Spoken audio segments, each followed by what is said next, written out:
শুক্রবার বামফ্রন্টের উদ্যোগে সারা দেশব্যাপী কর্মসূচির অঙ্গ হিসাবে এক বিক্ষোভ মিছিল সংগঠিত হয়। এই মিছিল শুরু হয় সিপিআইএম সদর দপ্তর থেকে। একদলীয় স্বৈর শাসন কায়েমের লক্ষ্যে বিরোধী দলের সাংসদদের সংসদ থেকে বহিষ্কার করে সংসদীয় ব্যবস্থাকে ধ্বংস করার চক্রান্তের বিরুদ্ধে শুক্রবার বামফ্রন্টের উদ্যোগে সারা দেশব্যাপী কর্মসূচির অঙ্গ হিসেবে এক বিক্ষোভ মিছিল সংগঠিত হয়। মিছিলটি সিপিআইএম এর সদর দপ্তর থেকে বের হয়ে আগরতলা শহরে বিভিন্ন পথ পরিক্রমা করে ওরিয়েন্ট চৌমুহনীতে এক বিক্ষোভ সমাবেশে মিলিত হয়। মিছিলে উপস্থিত ছিলেন প্রাক্তন মুখ্যমন্ত্রী তথা পলিট ব্যুরো সদস্য মানিক সরকার, সিপিআইএম রাজ্য সম্পাদক জিতেন্দ্র চৌধুরী থেকে শুরু করে সকল বামপন্থী নেতৃত্বরা।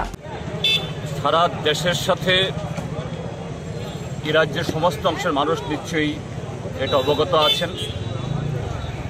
এই যে সাম্প্রতিক আমাদের দেশের সংসদের শীতকালীন অধিবেশন হয়ে গেল, এই অধিবেশন চলাকালীন সময়েতে আজ থেকে 22 বছর আগে সংসদে সন্ত্রাসবাদীদের হামলা হয়েছিল। এমন এই দিনে আমাদের দেশের যে নতুন সংসদ বাড়ি 20,000 কোটি টাকার বেশি টাকা খরচ করে নির্মাণ করা হয়েছে, যেটা সম্পর্কে আমাদের দেশের প্রধানমন্ত্রী, স্বরাষ্ট্রমন্ত্রী এবং শাসক দল গর্ব করে বলছেন এটা শুধু সৌন্দর্য এবং সুযোগ সুবিধার দিক থেকে পৃথিবীর অন্যতম ইমারত নয়, এটা সুরক্ষার দিক থেকেও অন্যতম একটা ইমারত তৈরি হয়েছে। আর সেই ইমারতেই অর্থাৎ সেই সংসদ ভবনেই এই যে সংসদ ভবন আক্রান্ত হওয়ার 22 বছরের একই দিনে দুজন যুবক, একজন বিজেপি সাংসদের তার সুপারিশ বলে সেই সংসদ ভবনে ঢুকে লাফ দিয়ে লোকসভার যে ভেতরে কক্ষের ভেতর নেমে সেখানে হলুদ রং ছড়িয়েছেন।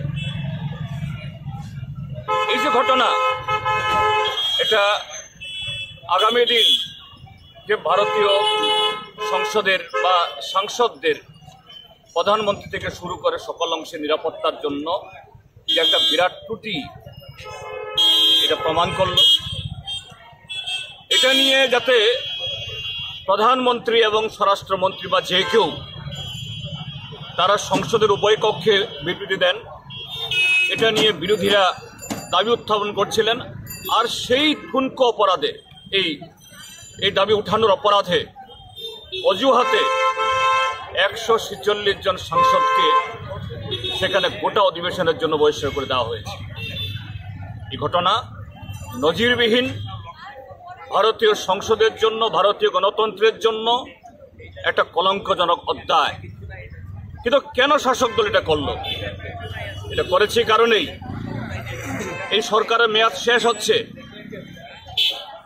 ভারতীয় জনতা পার্টি বিভিন্ন কায়দা কৌশল, কালো টাকা ইত্যাদি ব্যবহার করে কিছু কিছু রাজ্যে নির্বাচনে দিচ্ছেন, কিন্তু জনমনের যে মূল প্রশ্ন, বেকারি, দ্রব্যমূল্য বৃদ্ধি, কৃষকদের আত্মহত্যা,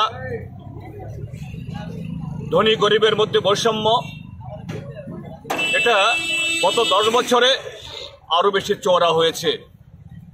বিরোধীরা সেই প্রশ্ন তুলবেন, কাজেই সেই মুখ বন্ধ করার জন্য এইভাবে একটা অজুহাতকে ভিত্তি করে, হাতিয়ার করে এই ঘটনাটা সেখানে ঘটালো। তার বিরুদ্ধে 28টি রাজনৈতিক দলের যে একটা ব্লক তৈরি হয়েছে, তারা আজকে সারা দেশে প্রতিবাদ আন্দোলন সংগঠিত করছেন।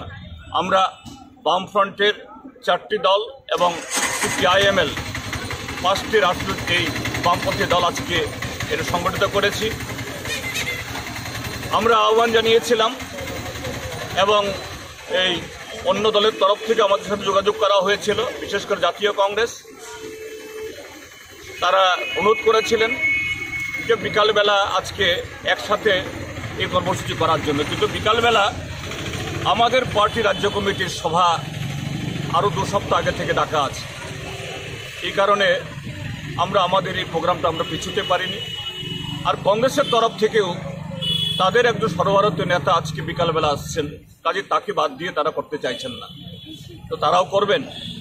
কাজে এই আন্দোলন থেকে আমরা এই রাজ্যের সমস্ত গণতান্ত্রিক এবং ধর্মনিরপেক্ষ দলকে আবেদন করতে চাই, আগামী দিন দেশের এই সংকটে শাসক দল ক্রমশ আগামী লোকসভা নির্বাচন যত ঘনিয়ে আসছে তত বেশি স্বৈরাচারী একদলীয় এবং একনায়কতান্ত্রিকতা চালাচ্ছে, এর বিরুদ্ধে ঐক্যবদ্ধ হতে হবে, রাস্তায় নেমে আমাদের এদের প্রতিরোধ করতে হবে। এটাই আজকের এই কর্মসূচি থেকে আমাদের আহ্বান। আমরা আজকে একটি সম্পূর্ণ রাজনৈতিক বিষয়ের উপরে এই বিক্ষোভ মিছিল আহ্বান করেছি। আমাদের এই বিক্ষোভ মিছিলের মূল উদ্দেশ্য হচ্ছে ভারতবর্ষের সংসদীয় গণতন্ত্র থাকবে কি থাকবে না, এই প্রশ্ন আজকে দেশবাসীর সামনে উপস্থিত হয়েছে। ব্রিটিশ সাম্রাজ্যবাদের বিরুদ্ধে দীর্ঘ লড়াই সংগ্রামের পরে আমরা যে সংবিধান পেয়েছি, যে সংসদ চলছে, অসংখ্য সীমাবদ্ধতা সত্ত্বেও এই সংসদ আপনাদের জনগণের প্রতিনিধিত্ব করছে এবং জনগণের বক্তব্য বিভিন্ন সময়েতে বিরোধীদের মুখ থেকে এই সংসদে উঠে আসছে। কিন্তু আস্তে আস্তে এই সংসদ ধ্বংসের পথে পরিণত করেছে বিজেপি দল এবং তার নেতৃত্বে সরকার। নরেন্দ্র মোদীজি উনি প্রধানমন্ত্রী হওয়ার পরে আমাদের দেশের এই সংসদের অবমাননা তীব্র আকার ধারণ করেছে। আপনারা যা শুনে থাকবেন, আজ থেকে 22 বছর আগে সন্ত্রাসবাদীরা ভারতীয় পার্লামেন্টে আক্রমণ সংগঠিত করেছিল এবং নিরাপত্তা বাহিনী জওয়ানরা শহীদের মৃত্যুবরণ করেছিল। আর ঠিক 22 বছর পূর্তির দিন গত 13ই ডিসেম্বর 2023 ভারতীয় সংসদের মধ্যে আবারও একটি ঘটনা ঘটেছে। এই ঘটনা এর মধ্যে আপনারা জানেন, 2 জন যুবক অনুমতি নিয়ে ওরা লোকসভার দর্শক আসনে বসেছিল, দর্শক আসন থেকে ঝাঁপিয়ে পড়ে